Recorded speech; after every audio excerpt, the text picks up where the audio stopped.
안녕하세요, 김호준입니다. 우리 여자 아이스하키 단일팀 경기 결과를 아십니까? 스위스와 첫 경기에서 8대0, 스웨덴과 두 번째 경기도 8대0으로 졌습니다. TV조선은 첫 경기를 이렇게 보도했습니다. 단일팀 시너지 효과 살아나지 않았다.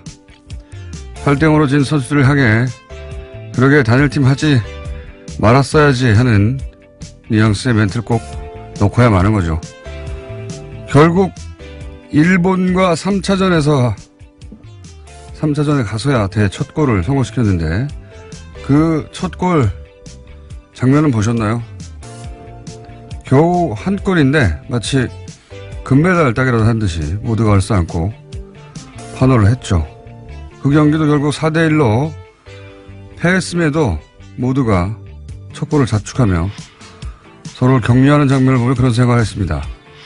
단일팀이 얼마나 부당한 것인지 거품을 물고 반대하던 이들, 그렇게 여자 아이스하키 선수를 극진히도 아끼고 걱정해주는 것처럼 굴었던 그들은 단일팀 경기를 챙겨 보기나 했을까요? 안 했을 겁니다, 아마. 이미 북한 장사는 충분히 했으니까요. 남북이 동시에 관련된 모든 결정과 행위를 정권 비판의 수단만으로 3년 이들의 공세가 앞으로도 지속될 겁니다. 그 공세가 때로는 그럴듯할 때도 있을 겁니다. 그때마다 단일팀이 성공시킨 첫 골과 그 첫 골의 팀 전원이 어떻게 한 덩어리가 되어 환호하는지 그 장면을 한번 찾아보시길 원합니다. 지금 우리 공동체가 필요로 평화가 얼마나 소중한지 아무런 부연 설명 없이 아주 절실하게 와닿습니다. 김호준의 권유였습니다.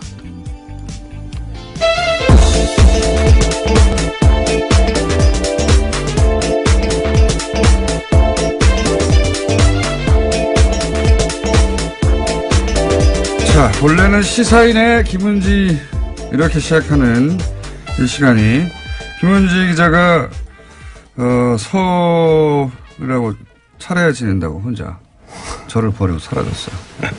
그래서 제 옆에는 시커먼 남자가 하나 앉아있습니다. 한겨레 21에 김한입니다. 네. 김한 기자를 특별히 선호하는 건 아니고 아무도 없어가지고. 네. 명절 당일에 생방송으로. 네. 가족에게 버림받은 기자가 아닌가 싶어요. 그래서 쭉 돌리다 보니 혼자 남아있길래 저희가 할 수 없이 끌어다 앉혔습니다. 만약에 김한 기자 마저 없었다. 네. 그럼 저 PD가 들어와서 앉아있었을 거예요. 그런 적 한 번 있었거든요. 네. 마지노선이었군요. 네. 네. PD로 가냐 마냐 하는 찰나에 김한 기자가 남아있습니다. 서울에. 네. 서울 사람. 자, 프로그램 협찬 멘트 한번 쭉 읊어봤어요. 네. 설날 교통 특집 방송 김어준의 뉴스 공장 명절 특근은 새해에도 안전운전이 최고의 보험입니다. 덕케이 손해보험 에듀카. 운전 좀 할 줄 알면 누구나 스마트폰 내비 올류 매피. 내가 참여하는 개헌 국민헌법을 검색하세요. 국민헌법 자문특별위원회. 차별 법령 정비로 공정한 대한민국을 만들어가겠습니다. 법제처. 디젤차엔 역시 요소수는 역시 정품 유록스에서 함께 해주고 계십니다. 네. 어렵네요. 안 되겠어요. 어렵네요. 예, 고정 어렵겠어요. 자, 설날 아침이기 때문에, 예, 안 들어요, 이거. 예. 어제부터 계속 그 멘트를 하시는 거 같아요. 아니, 어제는 그나마 고속도로에서 이렇게 들으시는 분들이 있다고 문자 많이 왔는데, 느릿느릿 합시다. 네, 천천히. 천천히, 느릿느릿. 어제도 느릿느릿 하느라고 혼자 막 하고 있더니, 네. 저희 PD가 내가 말하고 있는데 끊어버렸어요. 너무 느리게. 네. 아니, 이제 밖에 게스트들이 있다고, 손으로 막 아우성을 치길래, 뭐 어때, 이제. 느릿느릿 해도 되는데, 여유있게. 확 끊어버리더라고요. 아주 무리하게 짝이 없는. 자, 네. 첫 번째 뉴스 뭡니까? 네. 이학수 전 삼성전자 부회장이 검찰의 소환 조사를 받고 새벽에 귀가를 했습니다. 조사는 15시간가량 이어졌는데요. 이학수 전 부회장은 이건희 회장 등 오너 일가를 제외하면 삼성의 최고 실세 가운데 한 명입니다. 2인자라고 흔히 불렸는데요. 40년간 삼성맨이었습니다. 2009년 다스 소송 비용 대납에 관여해 뇌물 공유한 혐의로 조사를 받았는데요. 언론 보도 등에 따르면 소송 비용 대납 사실을 대체로 인정한 것으로 보도가 되고 있습니다. 이게 이제 박근혜 최순실 삼성으로 구성됐던 제3자 뇌물죄. 네. 예, 이명박 버전이죠. 이명박 다스 삼성. 네, 구조는 거의 비슷합니다. 최순실이 필요한 말을 준 것과 이명박이 140억을 찾아오는데 삼성이 변호사 비용을 대납한 이런 정황입니다. 그렇죠. 최순실의 자리에 다스를 넣으면 되는데 이제 차이는 여기서 다스가 이명박 전 대통령 소유를 확정되면 이제 그냥 직접 뇌물죄가 되는 거죠. 네, 그렇죠. 아니라. 근데 이제 정영식 판사가 삼성에는 현안이 없다라고 역사의 길이 남을 아주 오랫동안 회자될 겁니다. 길이 남은 판결을 함으로써 검찰을 어마어마하게 열받게 만들었잖아요. 네. 이때는 현안이 있는 것으로 지금 검찰이 보고 있는데요. 아니, 삼성도 현안은 있죠, 당연히. 네, 근데 그렇죠. 네. 너무 명백하게 있는 걸 날려버리니까 검찰은 열받았고 그러면서 일종의 판도라 상자를 열었다. 그렇죠. 저는 그렇게 보는데. 네. 근데 저는 여기서 이제 주목할 만한 대목이 이제 좀 이따가 대가성이 뭐냐, 뭐 이 얘기를 하려고 지금 입이 근질근질하죠. 김한 기자가 막 근질근질한데 거기까지 가기 전에 저는 그 이학수 전 부회장이 네. 대납을 뭐 대체적으로 인정했다는 거 아닙니까? 현재는 그렇고 압수수색 과정에서 로펌 계약서랑 청와대 문건이 확보됐다 이런 보도도 나오고 그러니까 있습니다. 이제 뭐 부인할 수 없을 정도의 물증이 있어서 네, 그렇죠. 그렇겠지만 이게 그냥 삼성이 잘못했습니다. 할 삼성이 아니란 말이에요. 이때까지 저희가 쭉 네. 수십 년간 보아왔듯이 삼성은 또 어떻게든 빠져나간단 말이죠. 그림을 그리고 왔을 텐데 그 그림이 뭔가 저는 더 궁금했어요. 그러니까 뭐 뇌물 공여자가 이건희 회장, 이건희 회장 사면 얘기 나오니까요. 그렇죠. 대가가 이건희 회장이고 이건희 회장 사면이 대가였다 하더라도 어차피 이건희 회장 처벌은 불가능하잖아요. 이제 그렇죠. 사실상. 네.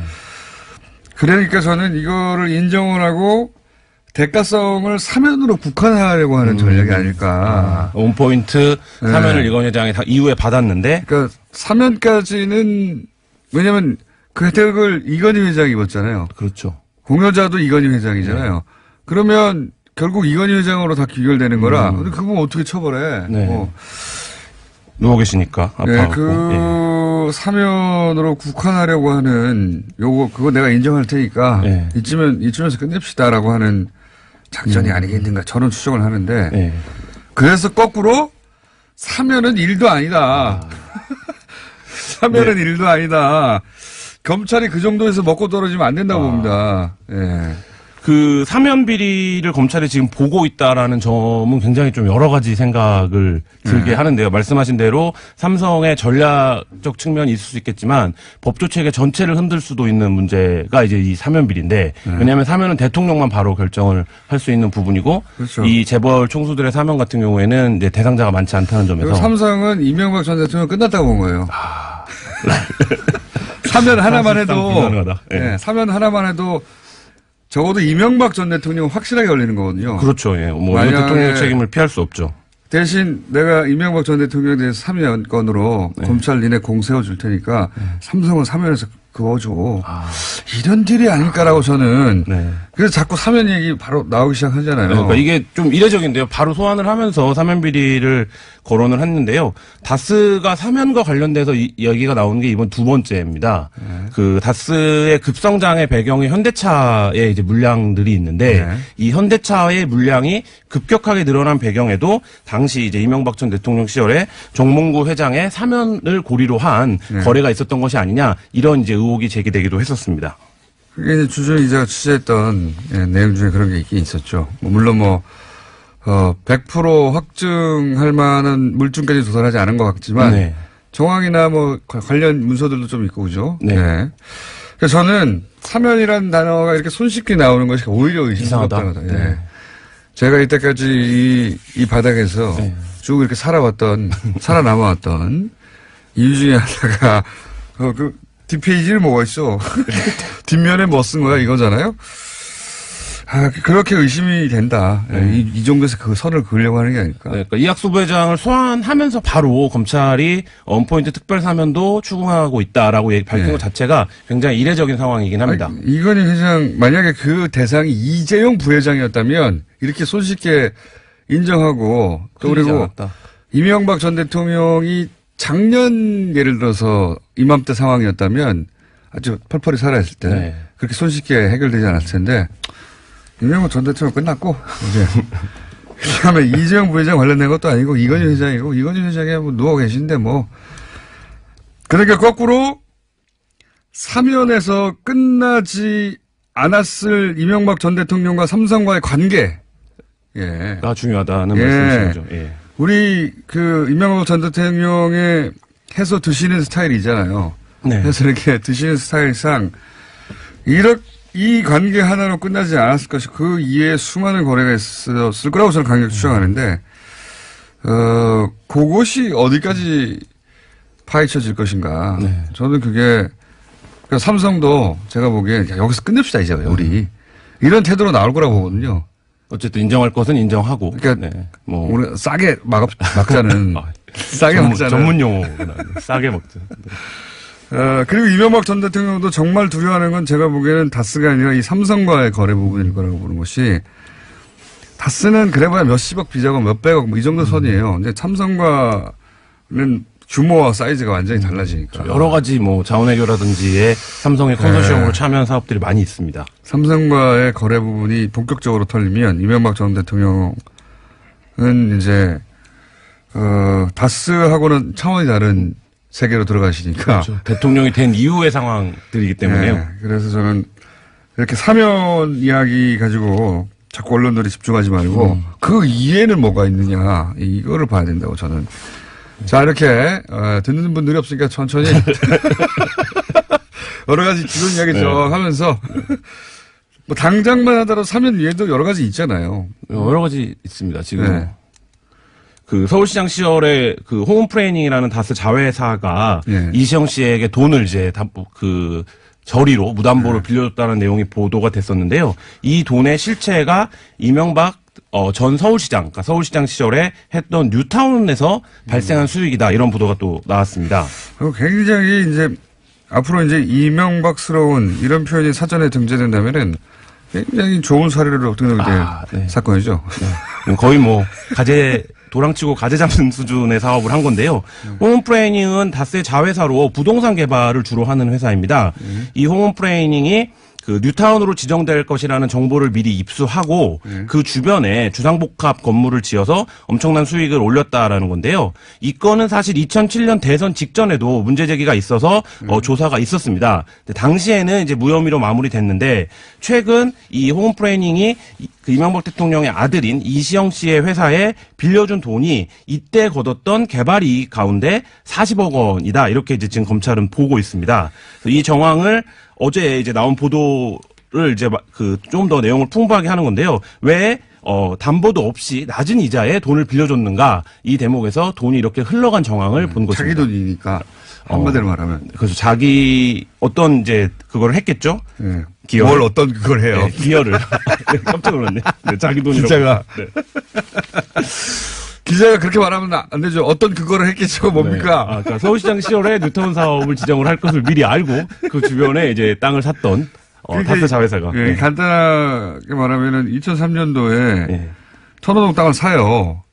그랬더니 몇 개월 있다가 그 주변이 뉴타운으로 지정돼가지고 그렇죠. 대박이 나버린 거예요. 예, 그러면서 150억 정도를 벌었다 이런 거죠. 당시 예. 개발이익을 240억 원대라고 보고 있는데 검찰이 확인된 개발이익만 150억이고 이 가운데 40억이 이시영 씨 회사로 흘러간 것입니다. 예, 이게 이제 제가 이명박 전 대통령 취임 직후에 어디 가서 말했더라?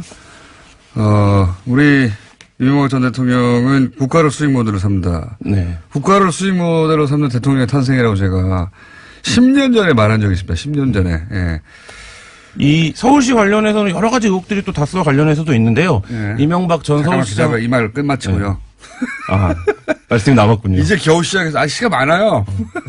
그러니까 공직을 자신의 수익 모델로 삼는 거잖아요. 한마디로 말하면 이 기법은 이명박 전 대통령이 뭐랄까요? 절정 고수입니다. 절정 고수인데 요것도 자기 부동산 관리업체한테 이제 땅을 사게 하고 그 땅 주변 시세를 자기가 가진 공적 권한으로 끌어올린 거 아닙니까? 그렇죠. 예, 여기를 뉴타운으로 지정해가지고 그리고 나서 나중에 자신은 그 땅으로부터 나오는 개발 이익을 맛있게 드시고 후에 아들에게 이제 아들이 하는 회사로 네. 흘러 들어오게 한 것이죠. 그러니까요. 근데 이거는 기본적으로 현대건설 사장 예. 네. 그 시절부터 쭉 쌓아온 어떤 기획부동산의 기량이 공직에 가서 만개했다. 절정 고수의 노하우. 예, 그 기량이 공직에 가서 만개했다고 보는데 한편으로는 또 이런 점도 있을 것 같아요. 현대건설 시절에 사기업의 사장. 네. 그때는 항상 공무원들이 뭐 규제를 들이대고 이것 때문에 안 된다 혹은 뭐 뇌물을 줘야 하고 그때 쌓인 울분이 있을 거 아닙니까? 그것을 본인이 그 자리에 가지고 살풀이 한다? 서울시장이 돼서. 네. 그런 관점에서도 볼 수 있고. 어쨌든 이명박 전 대통령 쭉 행적을 보면, 이분은 애초에 저렇게 해서 드시려고 그 자리에 간 게 아닐까 하는 생각이 들 때가 많아요. 뭐 서울시장 시절에도 이외에도 여러 가지 일들이 있었는데요. 대표적으로 뭐 당시에도 의혹이 있었던 게 현대차의 양재동 4억 건을 해결해주고 그렇죠. 네. 다스의 물량이 그때 이제 1,000억대에서 4,000억대가 되는 시점이랑 맞물리는데요. 그래서 그 건도 서울시가 적극적으로 공교부에 제안을 해서 그 현대차 사업, 그러니까 수건 사업 중에 하나였는데요. 네. 그걸 해결해줬던 적이 있습니다. 계산이 정확한 분이죠. 예. 자, 정치보복이라고 했던 분들 다 어디 가셨나 모르겠네요. 자, 그리고 이 재산을 또 관리해왔던 이병모 청계재단 사무국장 어제 한참 얘기했는데 구속됐죠? 네, 그렇습니다. 이명박 전 대통령의 오랜 재산 관리인으로 알려진 이병모 청계재단 사무국장이 어제 구속이 됐습니다. 네. 다스 실소유주 규명의 키맨으로 평가를 받는데요. 검찰 수사가 굉장히 급물살을 탈 것으로 전망이 되고 있습니다. 영장이 발부된 이유는 증거인멸 및 도망의 염려가 있다는 건데요. 앞서 이 사무국장은 그 차명 재산 관련된 입출금 내역이 담긴 장부 등을 파기한 혐의로 13일 긴급 체포가 됐었습니다. 이 밖에도 이 사무국장은 그 이시영 씨가 장악한 관계사의 40원 가량을 부당 지원하는 60억 원대의 배임 횡령 혐의도 받고 있고요. 청와대 기록물을 보관하는 대통령 기록물 관리법 위반 혐의도 지금 받고 있습니다. 저는 이제 청계 소굴이라고 불러야 된다고 주장하고 있는데 네. 여기서 모든 범죄가 다 이루어졌어요. 예. 이명박 전 대통령의 비자금이나 혹은 뭐 관련한 배임이나 횡령 또는 뭐 차명 재산 관리 등등이 다 혹은 뭐 은닉 대통령 관리법 위반 뭐 그다음에 증거 인멸 네. 여기가 다 본부입니다. 그렇죠. 청계 소굴이에요. 그 청계재단이 있는 이제 영포 빌딩의 지하 2층을 압수수색해서 검찰이 굉장히 중요한 정보 그 여기도 자료들 비밀 회의실도 있잖아요. 네. 완전 소굴이에요. 네. 그 이병모 씨가 주로 상주했던 게 이 바로 지하 2층입니다. 그러니까요. 그래서 지금까지는 김백준 씨가 중요한 이명박 대통령의 집사라고 알려져 있는데 김백준 씨가 이제 좀 그나마 양의 집사라면 이 이병모 씨는 완전히 음의 집사이기 때문에 이병모 씨의 구속은 이명박 전 대통령을 향한 수사에 굉장히 중요한 좀 변곡점이 될 것 같습니다. 이분은 2008년 특검 때도 등장을 했었어요, 사실은. 예. 그때는 실명으로는 아니었고 이제 그렇죠. 이명박 전 대통령 관련해서 그때 지금하고 똑같은 의혹이 그대로 있었죠. 네. 그래서 도대체 이상은 회장이 회장인데 이런 큰 회사의 회장인데 뭐 카드 내역이라든가 돈 씀씀이가 너무 없다. 어떻게 도대체 어떻게 생활하는 거냐. 회장의 돈 씀씀이가 아니다. 그랬더니 이 양반이 현금만 쓰신다. 이명모 씨가 증언을 그렇게 했죠. 격주 정도 될 거예요. 격주로 3천만 원씩 현금으로 인출해가지고 생활비를 쓰신다고. 네, 그렇게 진술했었어요. 예. 생각해보면 말도 안 되는 소리거든요.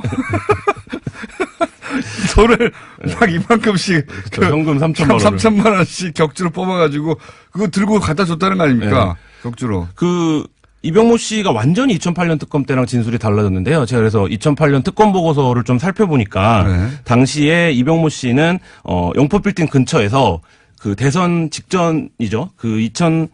당시 특검이 확인한 기간은 2006년 8월부터 2007년 7월까지 약 1년 동안 28회 현금을 인출을 했고 그러니까 격주에 한 번이에요. 네, 그렇죠. 제 기억이 정확하네요. 네, 네. 한 번에 보통 3천만 원 정도로 인출을 했다라는 건데요. 네. 이 돈을 이상은 회장에게 전달된 것으로 이제 당시 특검이 파악하고 그때는요. ATM 기기에서 5만 원권이 안 나왔어요. 그렇죠. 5만 원이 없을 때죠. 네. 어마어마하게 뽑아가지고 통장이랑 인감을 들고 다녔다는 거니까. 트렁크로 돈을 실어가지고 매번 갖다 주고 그걸 썼다는 거, 이 말이 안 되는 소리인데. 근데 이 계좌가 또 중요한데요. 네. 이 계좌가 신한은행 법조타운 계좌입니다. 네. 근데 이 계좌가 왜 중요하냐면 도곡동 땅을 판 돈이 이 계좌로 들어왔다가 BBK로 넘어갑니다. 중요한 계좌죠. 예, 그리고 다스에 투자된 돈도 다 이 계좌에서 나가거든요. 근데 이제 돈이 한번 들어가고 나면 그 돈이 돼버리잖아요. 그렇죠. 그러니까 이 한 사람 돈이라는 얘기죠. 결국 근데 이번에 이병모 씨가 이상은 회장의 주식은 차명으로 유탁된 제3자의 그 주식이다라고 증언을 했다면 결국 그 돈도 마찬가지로 제3자의 것일 텐데 그러면 이게 사실 이명박 그 가문의 차명재산의 역사가 도곡동 땅에서 시작된다라고 보면 도곡동 땅판 돈의 주인을 규명하면 그 뒤의 문제들을 검찰이 해결할 수 있을 것으로 보입니다. 그렇게 복잡하게 얘기 안 해도 돼요, 이제. 이명박 전 대통령 돈입니다. 예.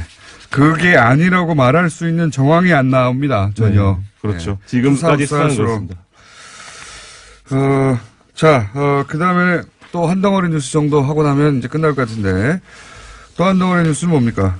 GM 철수 시 자동차 산업의 고용 인원 44%가 영향을 받을 수 있다라는 보도가 나왔는데요. 이 GM. 예. 네. GM 철수 뉴스가 스물스물 올라오고 있어요, 이게. 네, 그렇습니다. 지금 공적 자금 5,100억 원을 지원해달라라는 요구까지도 구체적으로 나왔는데요. 그리고 또 자유한국당은, 바로, 바른미래당도 튀어나왔고, 자유한국당도 이제, 야당은 당연히 사실 정부가 곤욕스러울 때 튀어나와서 이제 비판하기 마련이긴 한데, 근데 자유한국당이 그리고 바른미래당의 절반, 9명은 여기서 튀어나왔답니다. 왜냐면, 요 일들이 벌어진 게 2012년부터 2016년 사이거든요. 본인들이 집권할 때예요. 박근혜 정부 때. 그러니까 조용히 하는 게 본인들에게 유리해요.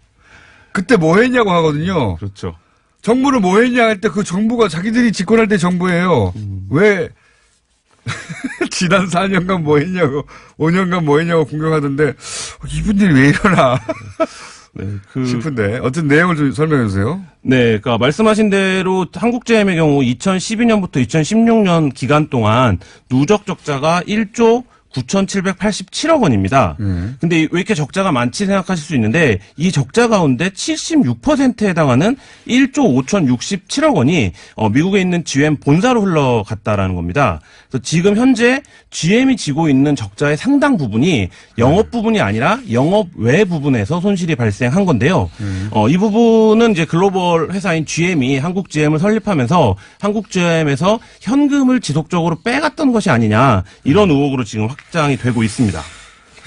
이게 이제 뭐 보수 진영에서는 이게 생산성이 낮아서 그렇다거나, 네. 그러니까 노조 때문이다, 강성 노조 이런 네, 식으로 얘기 자꾸 몰아가려고 하는데 이 케이스는 전형적인 먹튀예요. 예, 전형적인 먹튀인데 이거 이제 이 뉴스들이 워낙 복잡하게 나오고 숫자 나오고 예. 또 뭐 경제 얘기 나오고 또 여러 가지 얘기가 한꺼번에 섞여서 나오니까.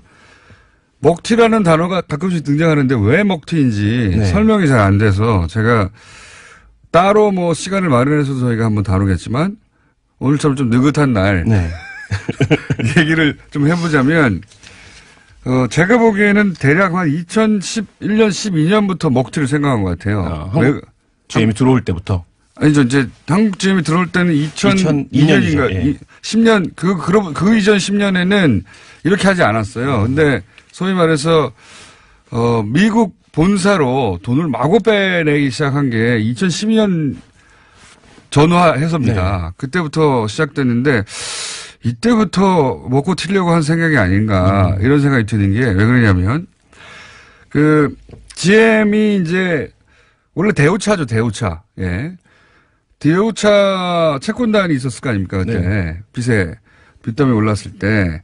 산업은행 등등 채권단이 있었죠. 산업은행 등등인데 대우차를 GM에 넘겼을 거 아닙니까? 채권단이. 그때 가격이 12억 달러예요. 지금으로 치면 한 1조 5천억 정도. 근데 그때 굉장히 좋은 조건, 당연하잖아요. 회사가 어려운데 인수자가 나타났으니까 15년간 장기 저리를 줍니다. 그걸 아주 좋은 조건으로. 그래야 또 인수를 하니까. 근데 GM은 그걸 어떻게 갚냐면은 2012년, 2013년 반반씩 뚝 잘라가지고 한 번에 갚아요. 여기까지 그럴 수도 있다고 쳐요. 근데 그때 그 돈을 어디서 빌려오느냐? 은행이 아니에요. 미국 본사에서 빌려옵니다. 네, 맞습니다. 미국 본사에서 빌려온다? 뭐 그럴 수도 있어요. 근데 그 이자가 훨씬 더 높아요. 네.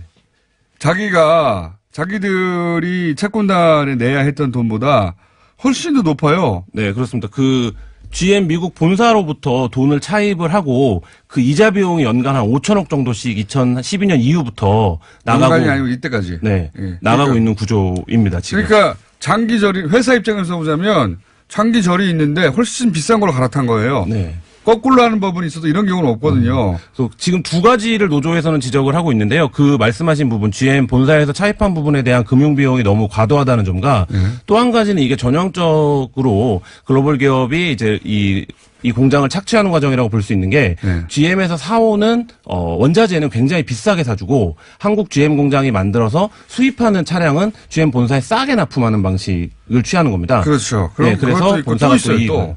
또 이게 이제 보니까 좀 들여다보면 이 뽑아먹고 튀려고 했구나 하는 생각이 자꾸 드는 게 그 이자 비용을 이렇게 과도하게 5천억을 쓰지 않아도 될 돈을 쓴 거죠. 그렇죠. 근데 그거는 오로지 미국 본사만 이익이고 그렇죠. 한국 GM은 5천억을 손해본 거예요.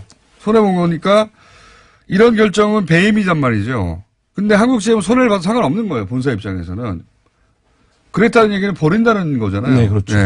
먹튀 생각하지 않을 수 없고 그런 징후는 방금 말씀하신 대로 한국 GM에서 차를 만들 때 부품이 필요할 거 아닙니까? 근데 그 부품이 미국에서 생산하는 거예요. 그럼 비싸게 사고 또 한국에서 다 만드는 차를 가져갈 때는 자기들은 싸게 가져가요. 네. 당연히 또 손해는 한국 GM만 있는 거예요. 그렇죠. 미국 본사는 손해가 아니고.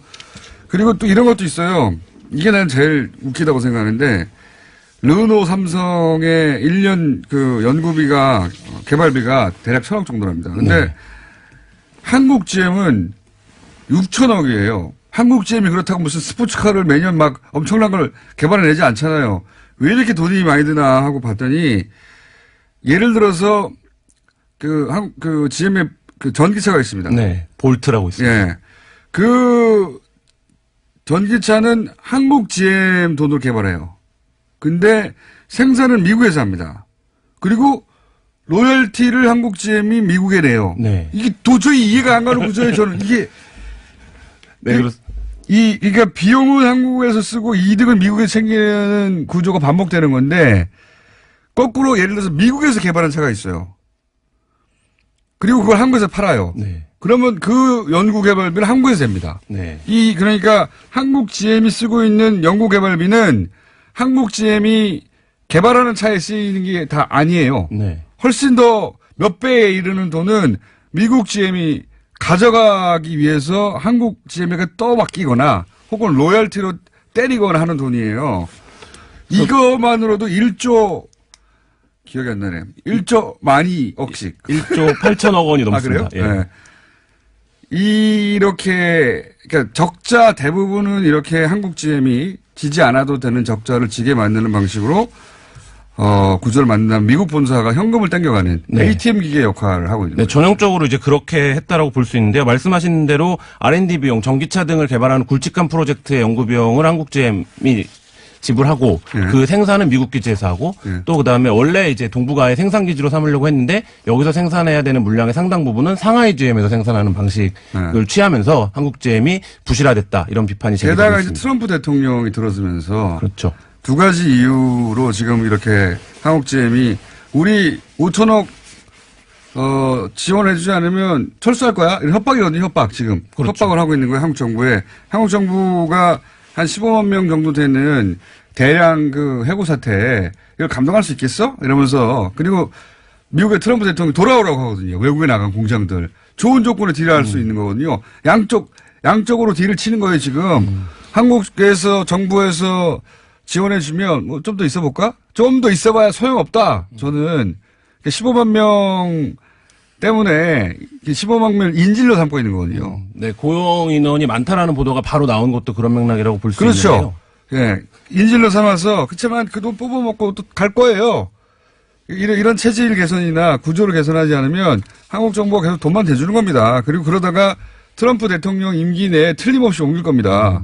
왜냐하면 트럼프 대통령은 지금 그 애플이나 기타 등등 기업들 다 들여 미국에 돌아오라고 하고 있습니다. 예. GM에도 그런 제안을 했을 것이고 그런 제안을 받고 이렇게 세게 나가는 거예요. 이거 안 받으면 뭐 그냥 우리 가면서 한국 GM 미국으로 돌아가면 되지 뭐. 실제 유럽이나 호주에서도 이렇게 철수했거든요. 네. 예. 우리 돌아가요. 돈 줄 필요 없어 이거. 오히려 실업 대책을 세우는 게 낫습니다. 그 돈으로 5천억 원으로. 저는 그렇게 생각합니다.